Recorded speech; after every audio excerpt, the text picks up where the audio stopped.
Have you heard about this personal and professional podcast? Coaching in Session with your host, Michael Rearden. Andrew, how are you? Well, nice to see you. Yes. One of the things I love to have my guests do in the beginning is to kind of introduce themselves to the world, tell them a bit who they are. It could be a little bit of backstory, where you came from. Also, like talk about some of the talking points that we're going to be getting into so people know what we're going to be talking about for the next 40 minutes or so. Yeah, I'm ready. I might have picked up that I'm not American. So I grew up in Australia. I now live in far north Queensland, up near the Great Barrier Reef. Grew up in a state of South Australia, a little country town. Father was a landscape painter. And so I grew up drawing and sketching and being around art. A lot of father's friends and my friends were artists. I figured maybe I would become a lawyer. And, I went to law school briefly and then found that I enjoyed drawing and painting a lot more. I studied at the Art Students League of New York, my late teens. And when I was 25, Michael, I made a shocking discovery. Discovered that the happiest people I knew had bigger problems than me. Suddenly I had no excuse. I thought that when my life got easier, I would be happier. But I couldn't argue with the fact that it was often people that had had more challenges. And, maybe they'd been through disasters, or I came across one family whose house had burned down, but they seemed unusually happy. Came across people who had lost jobs or lost loved ones or made it through cancer. Very often those people seem to find more joy and more meaning in life than most people. Had to finally admit that wasn't what happens to you, but it's how you think about what happens to you. It sent me on a journey trying to figure out how I could think like happy people think. After reading about 200 books and spending a few years studying happy people, I wrote a book called Being Happy. And I wanted to write a book that was more entertaining than a lot of the books I'd read. I wanted to write a book for people who don't like self-help books and for people who often don't like to read. So I filled my book with cartoons and lots of space. I made it Happy feel a little bit more like a magazine, which people are more comfortable reading a magazine than a book. So I thought, let's make a book that is friendly and a book that has pictures to help readers remember the messages. And went through the same kinds of challenges finding a publisher that many people do. But when Being Happy hit the ground, it took off and eventually sold 3 million copies and continues to sell today. And that was the beginning of a career as an author. So I've written 12 books now. My most recent book is called Bouncing Back. I wanted to look at how it is that resilient people operate. What do resilient people do? And can we isolate it into some things that we can do? Because we're all bouncing back from something. Maybe we're bouncing back from eating too much or spending too much or missing out on a job that we thought was going to be ours, or bouncing back from a relationship that kind of went sour. So that's it in a nutshell. These days, I spend a lot of my time speaking to corporations around the world. So I speak in 30 countries and I draw cartoons on stage when I speak. That makes it fun. But I will sometimes be, day I might be speaking to Dell or Intel or Motorola. The next day I might be in a prison speaking to prisoners. And the following day I might be speaking to high school students. But focusing on resilience, our happiness is very much a choice that we make. Not always easy, but possible. And so that has been my life for the last 30 years. And I'm excited to definitely get into it. I love speaking with authors because it's like you are an encyclopedia of wisdom. It's like you have lived it, you have done it, you have spoken about it, you have shared it with the world already. And for people, books especially are something that people think they stop after they're done with schooling.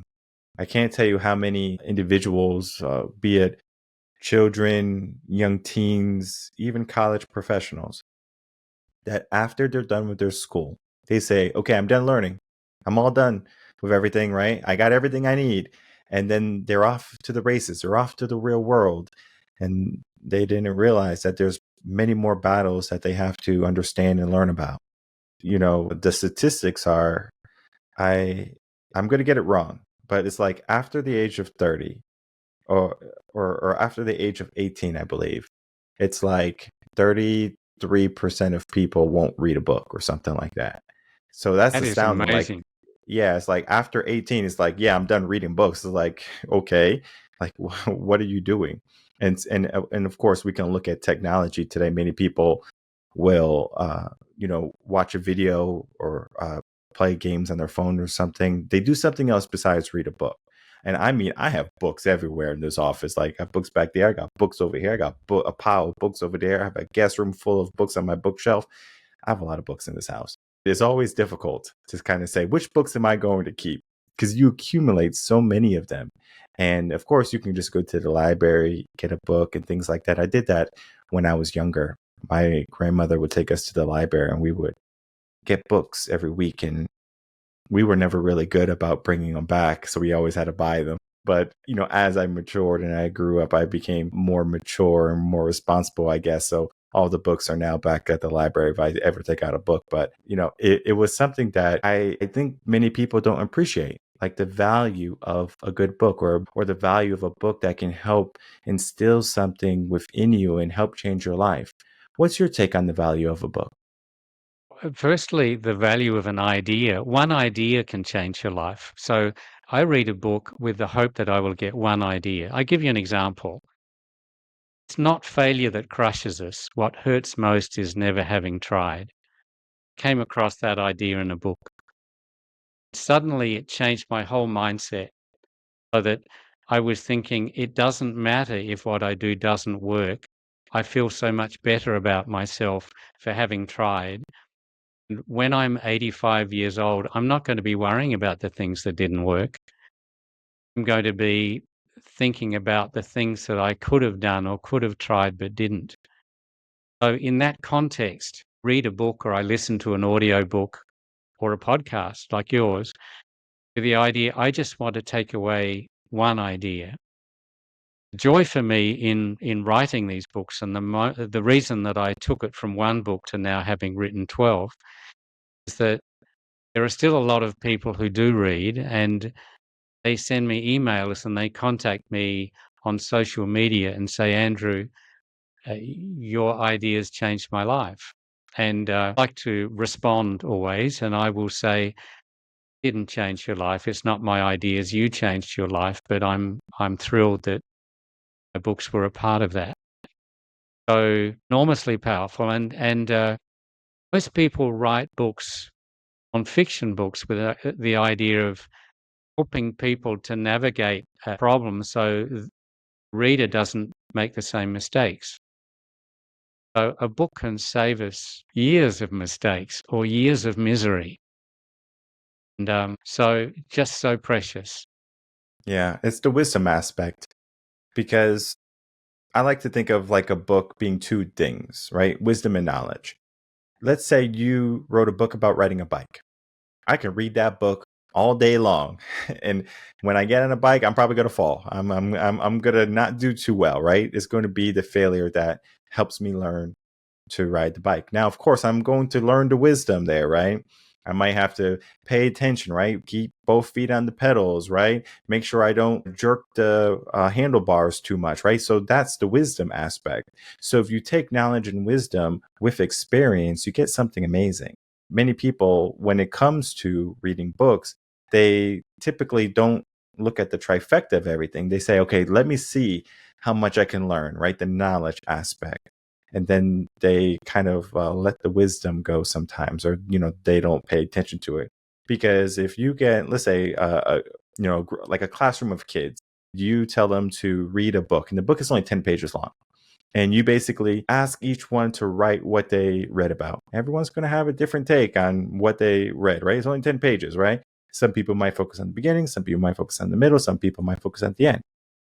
There's no right answer, but the brain naturally is going to gravitate to things that is almost like glue to it. It's like, wait, this attracts me.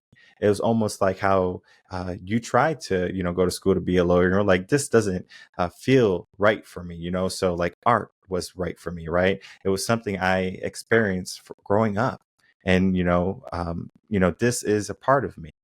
You incorporate that into all your works today, from whether you do keynote speeches, big corporation, or you do it at a small high school.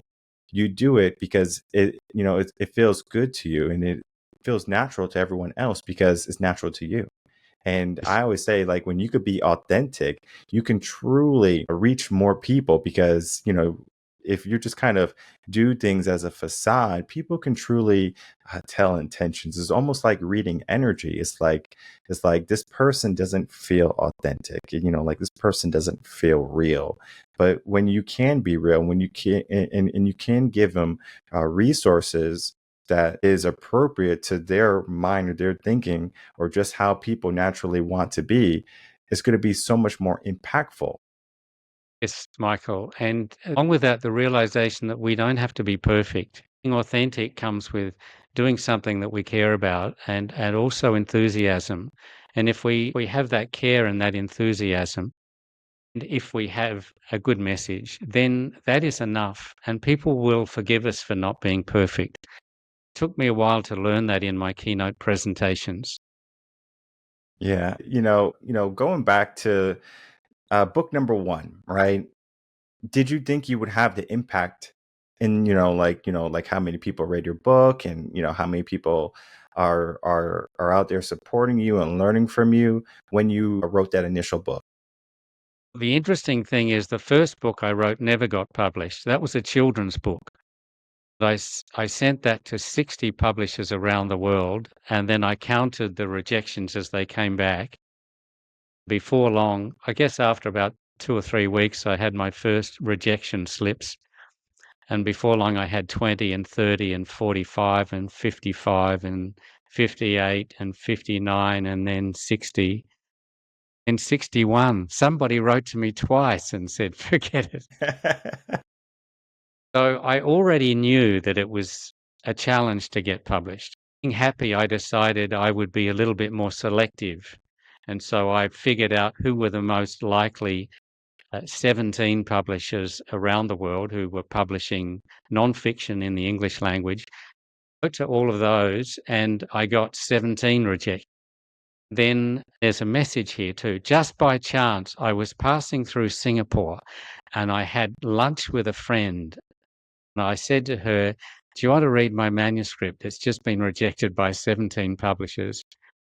She said, "I've got a neighbor that's a publisher and I will let him read it." And I thought, yeah, everyone's got a neighbor or an auntie or someone that does something. And this neighbor, yes. And he had his last book, tiny publishing company, published the Vanuatu telephone directory. Tiny little island in the Pacific, who knows, maybe 40 pages of telephone numbers. But they published Being Happy. And a wife of the husband, she was the editor and she was in magazines. So they understood the value of a simple message with cartoons. So it was this publisher, Media Masters, based in Singapore, that took my books around the world initially and now in 48 languages. So to answer your question, I would have been happy to sell 1,000 copies. I would have been happy just to find a publisher, given how things started out. So I do need to keep pushing. One of the reasons why I asked the question was because we don't necessarily truly know what impact we're going to have when we have an action that we might be anticipating, like anticipate making. So we have that book, right? We have this idea. There's so many inventors in the world too. And they just keep these ideas on the wraps. Sure enough, there's one day someone does something and you know what they say? They're like, oh, I had that idea. Like it could be for anything. It could be for a platform like TikTok, Instagram, etc., YouTube. All of these, things someone created. And then the ideas for books too. Like, oh yeah, like I had that idea. Many people just, don't take action. Like they don't act upon those ideas. It's almost like, well, I'll let someone else worry about it.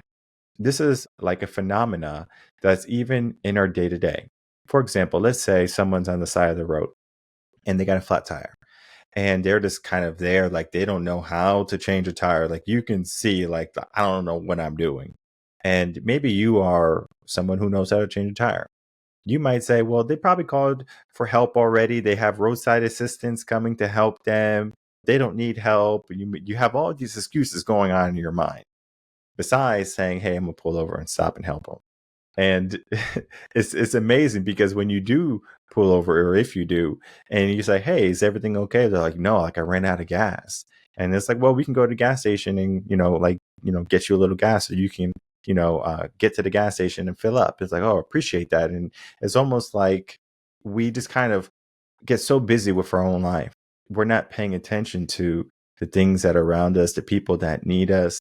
As you said, early on, like the happiest people have these big, huge problems. And we think our problems are these grandiose things that are anchors and, they're weighing us down so much. And, it's like, how can I help you when I'm trying to help myself? Whereas, like, if we just can step out of our own situation and not saying that we're putting ourselves in other people's shoes consistently and to the point where it's like, well, it is true, my problems are bigger than yours. Like you're having a competition of who has a bigger problem or who has a rougher life. There lies a idea where it's like, is this a competition of life? Because it seems like everyone's trying to get to happiness, and the current meta or the idea of happiness today is to have big homes and to have a nice car and to wear nice clothes and to have a loving relationship. And it's like, if you don't have that ideal circumstance, happiness is not going to be something that can be yours because you're always thinking about what could be.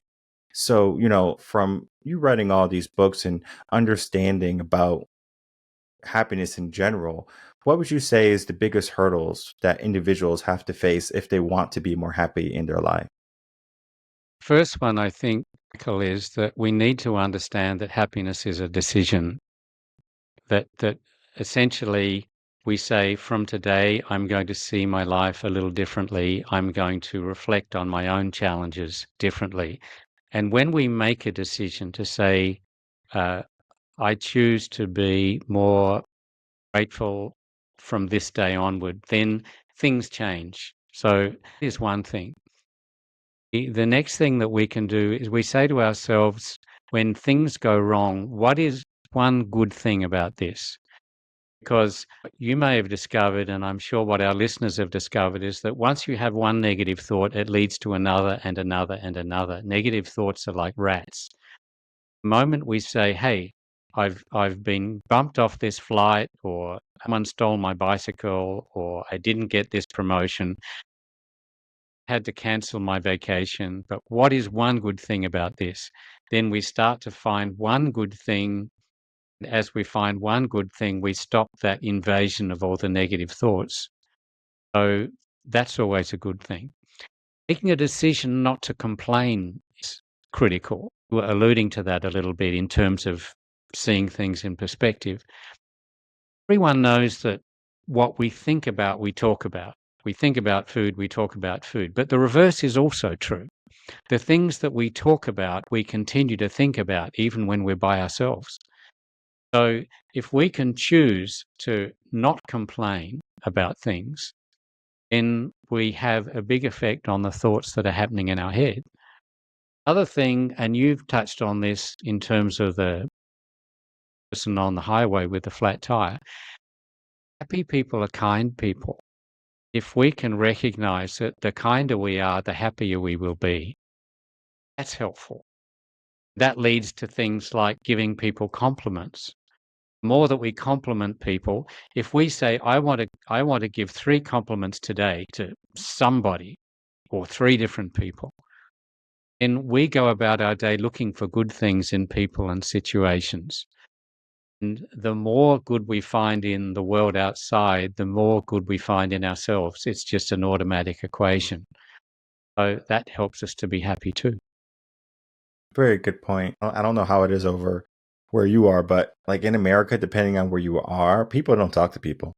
So it's just like everyone has their own bubbles, like they live in their own life. It's like, this is my life and I'm going to go do what I got to do and I got to do what I got to do, right? I used to live in Connecticut and it's by New York over there. And the people are like that in the bubble.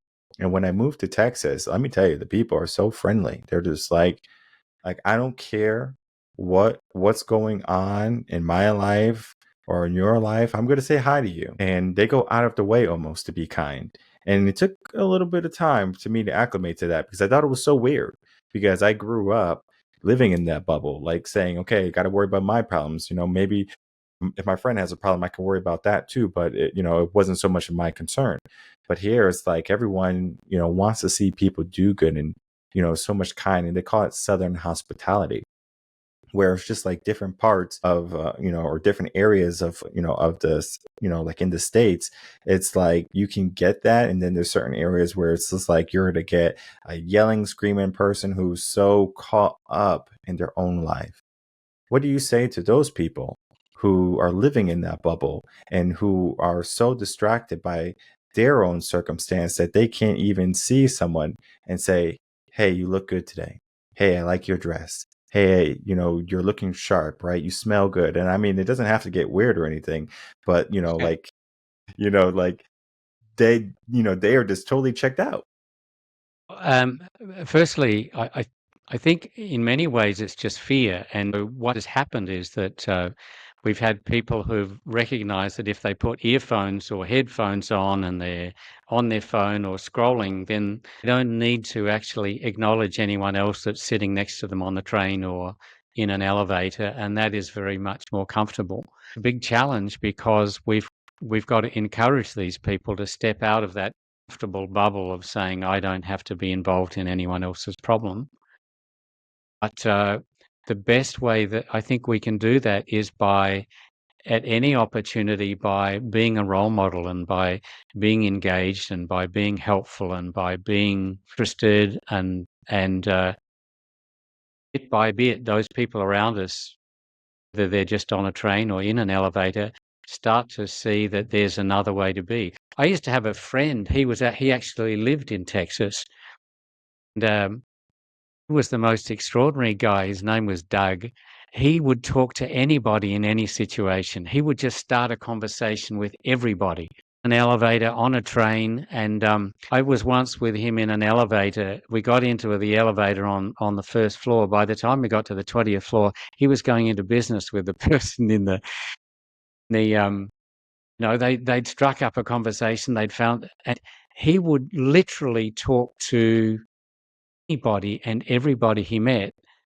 So my thought is that if we can, so he inspired me to be more chatty than I was, and I thought I was chatty.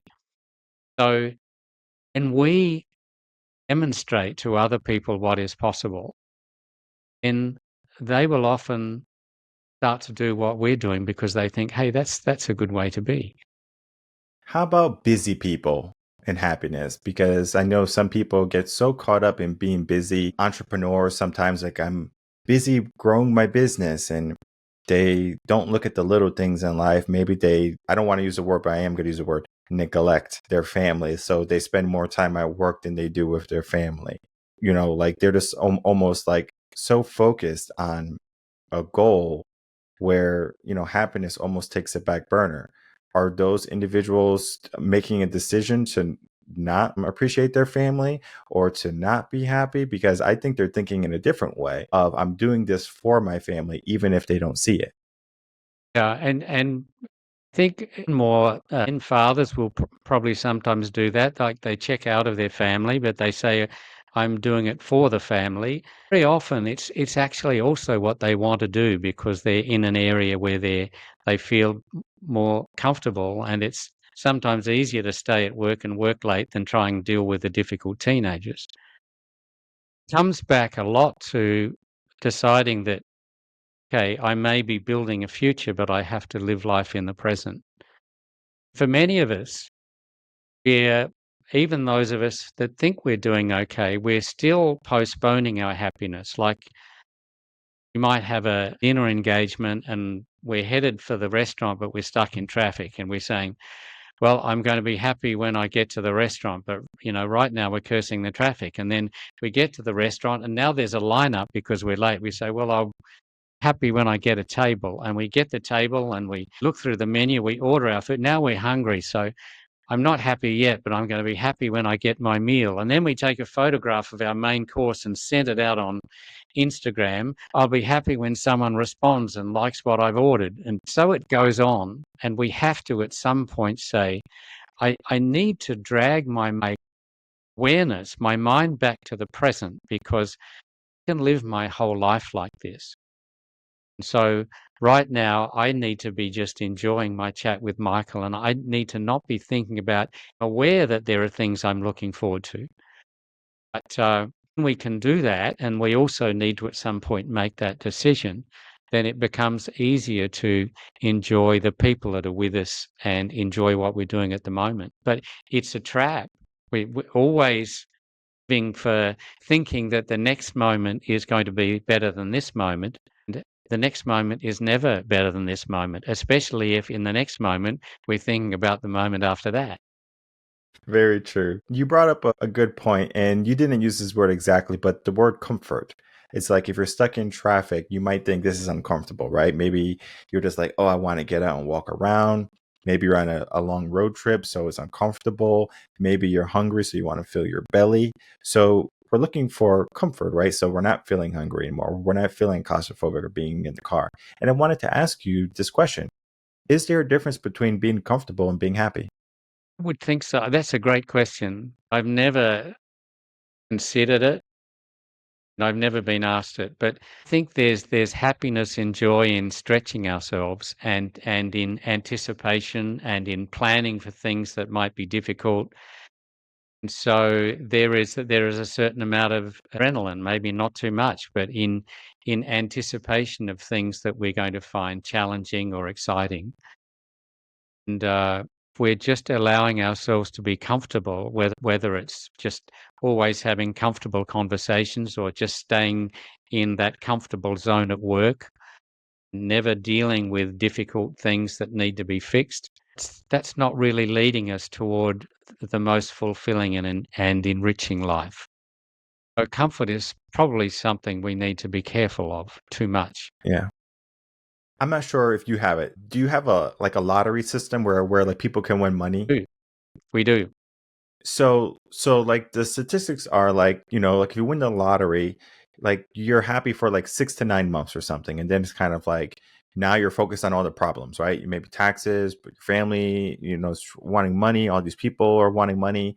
So then it's like almost at that point, it's like you feel like you didn't even want to win the money in the first place because you have all of these new array of problems.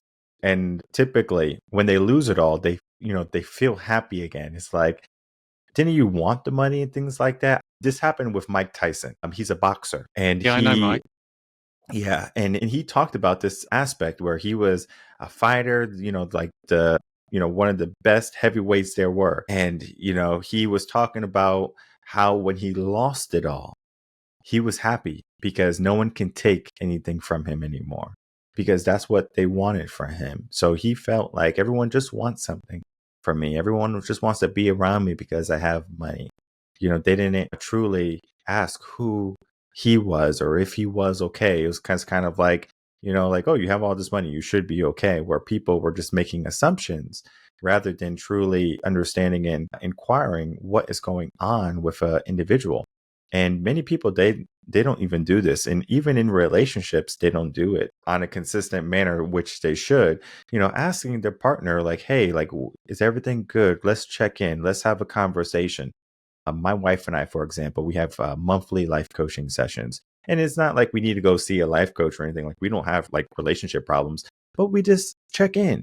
We just ask questions, right? They could be stupid questions too. It's like there's, an hour and a half of just like, hey, let's see. We could talk about work. We could talk about friends. We could talk about family. We could talk about anything. Like there's no set criteria for our conversation. It's an opportunity for us to be open, to talk about anything that might have been concerning us. Maybe they're spending a little bit too much time, away from the kids or something. And we just bring up these little concerns, and it helps bring more awareness to us because, life can be very busy. You just kind of are just like, a stop and go sometimes. You're like, okay, I got to do this, I got to do that. And especially, for her, she's in school and then she has, her career, got the kids. And then for me, got the businesses. And it's like, where do we meet? So, at some point we have created these intersections where we can stop and slow down, like, so it's a 4-way stop and everyone's stopping like, all right, let's see who needs to go. Let's see what needs to happen versus we're on the highway and we're just kind of cruising 80 miles an hour. We're just kind of looking at everything flash by, and that's life sometimes. And then we hope, maybe at 65, in we, not meaning my wife and I, but like in general, we as people think at 65, that's when we can truly be happy, right? That's the American dream, essentially, where it's like at 65, after you have worked your whole life, now you can finally settle down. You can finally be happy, right? You can travel the world. You don't have to worry about money, hopefully. And, they say that within 10 years of people retiring, they pass away because there's no level of purpose in their life anymore. Because typically they tie their identity with their career. And then later on, they might do some traveling, things like that. It might be fun. But then again, now they're worried about, am I going to have money if I live to 100? So now they're filled with so much worry of all the things that could happen that they stop living the life that they wanted to have, and they waited all the way until they're 65. What is that phenomena that we are waiting for a later date to to live life? It's this crazy human idea that we have that maybe life is going to get easier or better in the future, and so I'll do all this stuff now and I'll be successful now, and I'll postpone my happiness. So you brought up a whole lot of great things there, Michael. Well, one thing I want to go back to is the Mike Tyson thing, and Yeah. the idea that we need to be comfortable with what we have or we lose it. So whether it's that we have a good job that we've earned that we don't think we deserve, or whether we've inherited money that we might not think we deserved, or in Mike Tyson's case, I heard a figure of $600 million that disappeared, and I know it was a lot. But if you grew up where Mike did, you can't help but feel that I don't deserve to have all this money. And if you don't have it, then your subconscious will help you to get rid of it. So for all of us, there's a lesson there that we need to become comfortable with what we have and what we want to keep. That is why most lottery winners lose what they have. With respect to people who retire and plan to be happy and then life just sort of ends before too long. The reason I'm on this podcast is I turned 67 last Monday. And a lot of people say to me, you've sold enough books, you don't need to do anything else.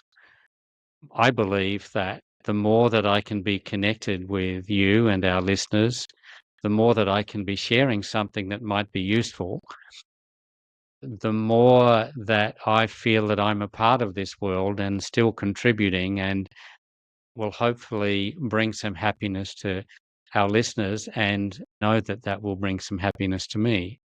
So I will never retire. It may be that I don't have a formal job, but I believe that it is critical that we maintain a connection and a mission to make other people's lives better. We've all come across people who retire. Suddenly they take 10 minutes to tell us a story that a year ago they would have told us in 1 minute. just because everything just gets sort of slowed down, and they perhaps don't have the excitement or the challenges. And what happens when we have less of a mission, very often the people that we cherished and cared about drop away because, frankly, and this is brutal, but people find us a little boring and less relevant. And then we wonder, how come no one calls me anymore? How come no one drops by for coffee anymore? So I believe that connection to the outside world and being on some kind of a mission is critical until the last day.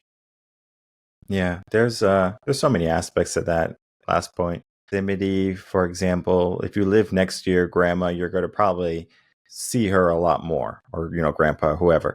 But like if they live 10 minutes away, is like it's a burden now, right? So like even that short of a distance, it's a burden, right? Let alone if you live 1,000 miles away. Yeah, sure, you can get on the phone and things like that, but at some point you're just going to be so bogged down. And as we said early on in the beginning of the podcast, it's like we all have our own problems, we all have our own life.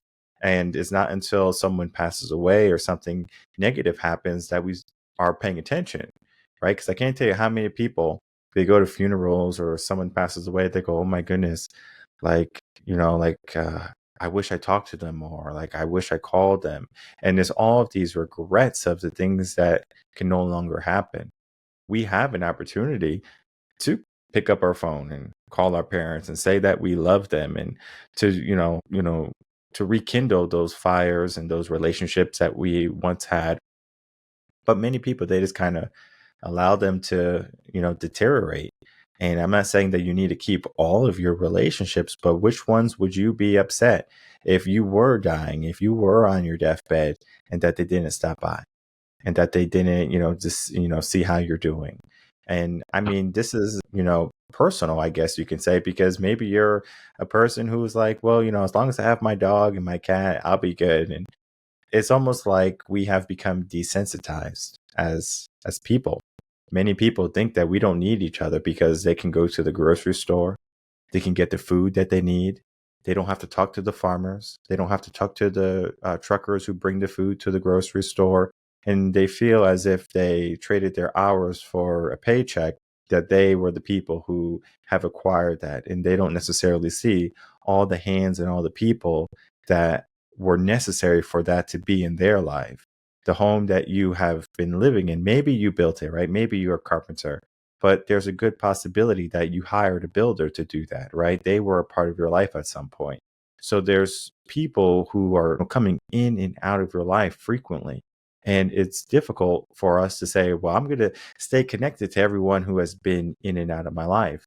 How would someone understand and know that that person should be like a long-term aspect to your life? A couple of things come to mind, Michael. Number one is that we can make a list, and a friend of mine, Richard, did this. He made a list of all the people, other than just having some vague kind of idea of these people matter to me. He made a list of all the people that were critical to him, and he made a point of being in touch with them at least once a month. We've got another buddy in San Diego, Jimmy, and he has maybe 100 people he calls on their birthday without fail. He has called me on my birthday.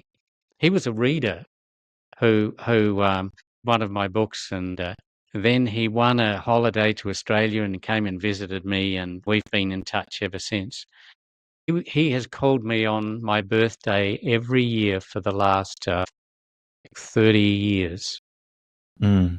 So sometimes it takes a commitment to a list, almost a project, that we say, this is what I do, and these are the people that I either contact once a month, for example, on my birthday. And here's another thing that I've found a wonderful thing. Whenever my wife Julie and I have a lunch or a dinner with anybody, we make a point of making a little speech.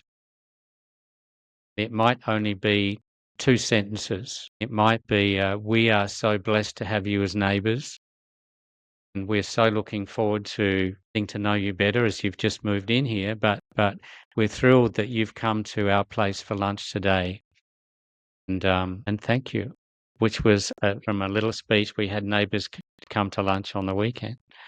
Or that we so often will be together in groups or in families, and the idea is that it should be some kind of celebration, but nobody says anything about how they feel, and it just becomes like 1,000 other togethers in a home or a restaurant. But we can do is make a point of saying some heartfelt words. It doesn't have to be like a speech. You just bang a glass and everybody stops talking, and you just say, "Listen, we love you all, and we're so thrilled that you joined us today. And thank you for being part of our lives." And people go away and they think, "Okay, we're precious." I love that aspect, and to incorporate that into just a simple luncheon with neighbors or friends. I was thinking also how, like they say, you are the proponent of the 9 to 10 people you keep around you. So if you hang around 9 broke people, you'll be the 10th or something like that, they say. If you hang around 9 negative people, you're going to be negative also. But then we can even be more positive, right? We can say if you hang around 9 happy people, you'll be the 10th, right? Is there a magic number that would be appropriate for someone who is trying to get in a better state of mindset of being happy and to have the decision of being happy?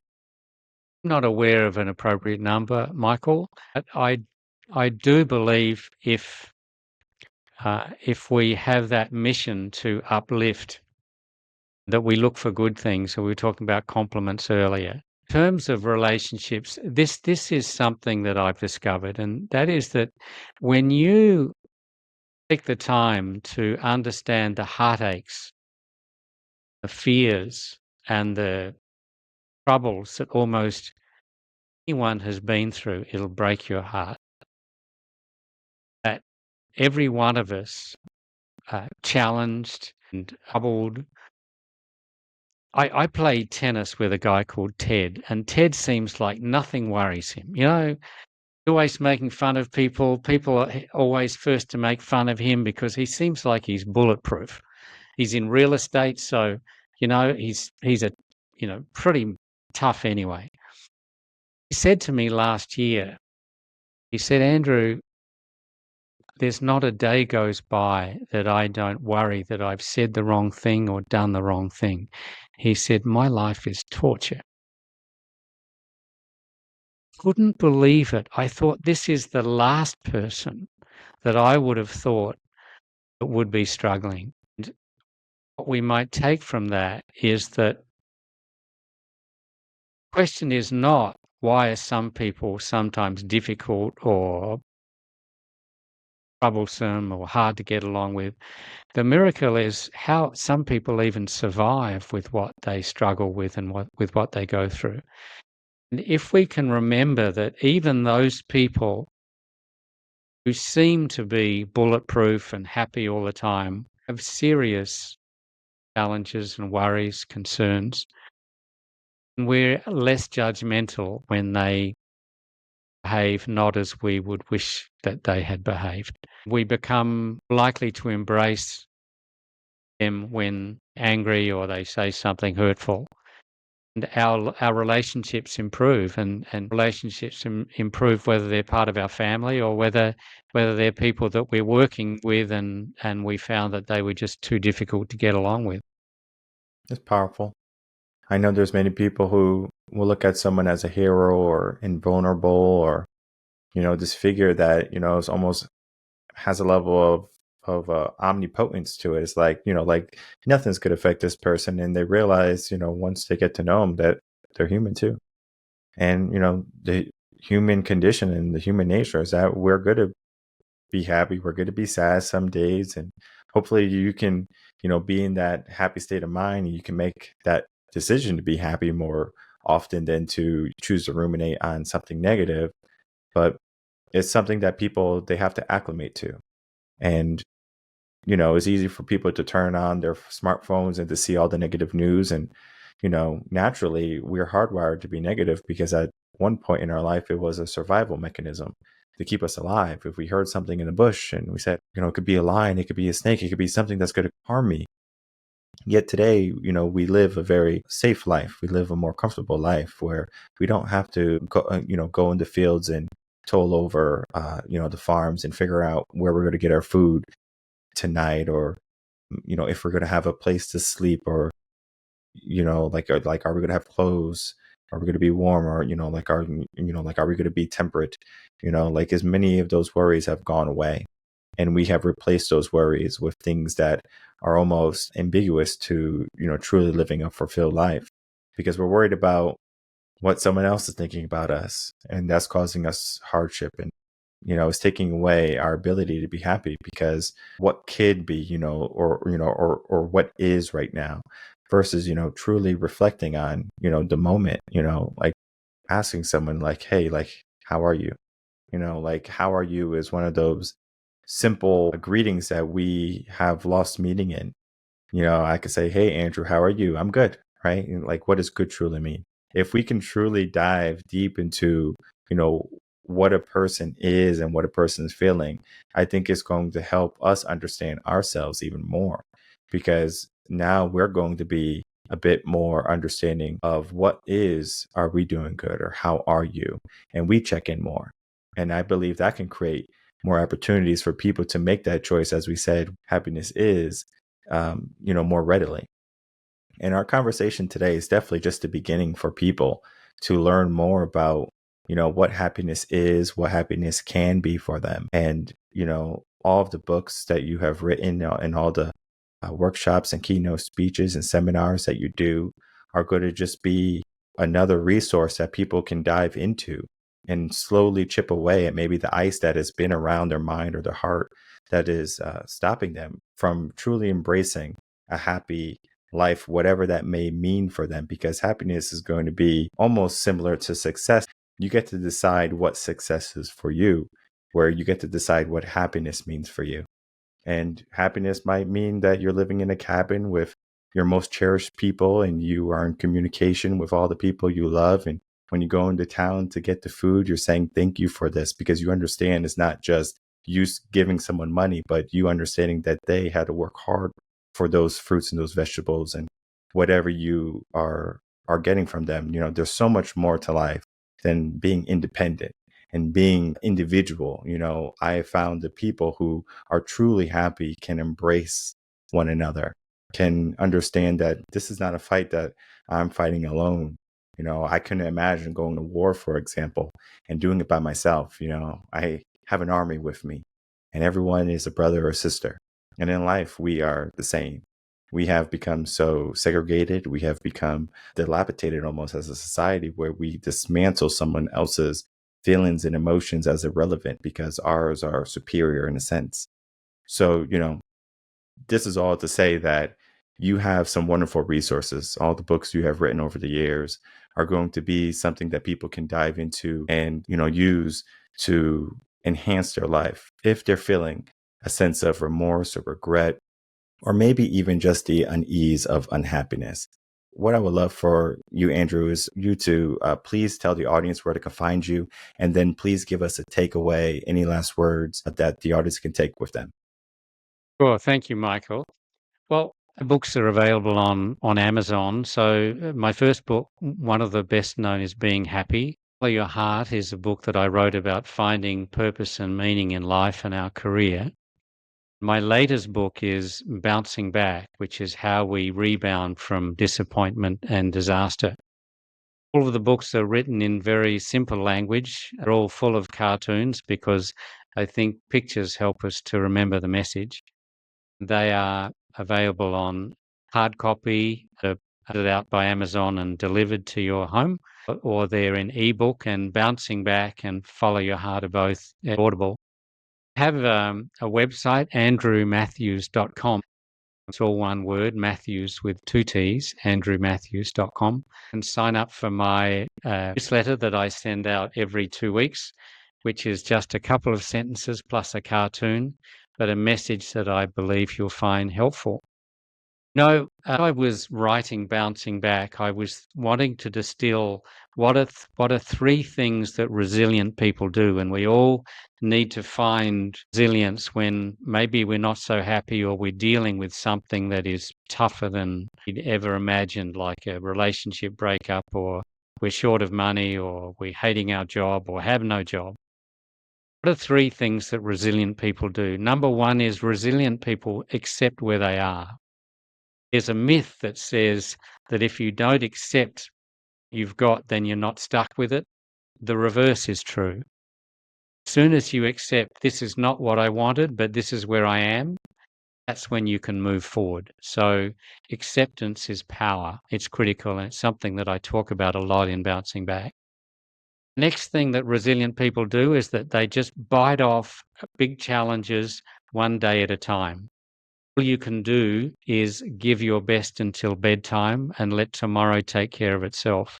And if you do that one day after another, you will get to a better place. And the third important thing to do to get to a better place is to see your life as better. We become what we think about. We don't become better, stronger, happier people by looking at who we are. We hold a picture of who we want to be. So we have a vision of a better life, how we're operating, how we're interacting, how we're working, where we're living, relationships, how we want them. And as we keep that picture in our mind, then we move toward the life that we dreamed about. I love the last part, but then I would even just not even say the last part. I loved every bit of our conversation from the beginning, like the beginning, the middle, the end. It was just invigorating, and I'm excited for the release of the episode, of course, but I'm also excited to listen to this again and again, because when you have a podcast, I have found, and not just like a podcast that you have done, but like any podcast that you can listen to, you can listen to it not just once, just twice. It's like a conversation that you can keep on playing. And every single time you listen to this, especially this one, you're going to get something new. You're going to, especially if you're feeling a certain way, something's going to resonate with you a little bit more, maybe a little bit less here and there. And I always say, they say that if you are listening to music and you are in a depressed state of being, right, you have a negative mind or something like that, you're more likely to understand and feel the lyrics rather than just kind of listening to the song and hearing the music, because it's like you're driving down the road, you're focused on the road. If everything is good, the music is playing, and it's just kind of like a background noise. But when you're forced to pay attention, like, okay, man, like there's a lot going on, you can take so much more away. And I know if you just pay attention in this hour here with Andrew and myself, you're going to find so much to take away. You're going to have a full notebook of notes every single time. They're all going to be different. These things are going to be the things that are going to be the catalyst for you to make the change in your life. Because happiness is, again, something we all want. It's something we all vie for. It almost seems like not everyone's going to get it, but it is a probability and a possibility for everyone. And you have to believe it. And you have to make that choice today. So I do want to thank you, Andrew, for coming on, spending some time talking about happiness and resilience with us today. And I'm excited for this episode to not only air, but to keep on being shared and listened to, because it was so powerful today. Michael, it's been my real pleasure. Thank you.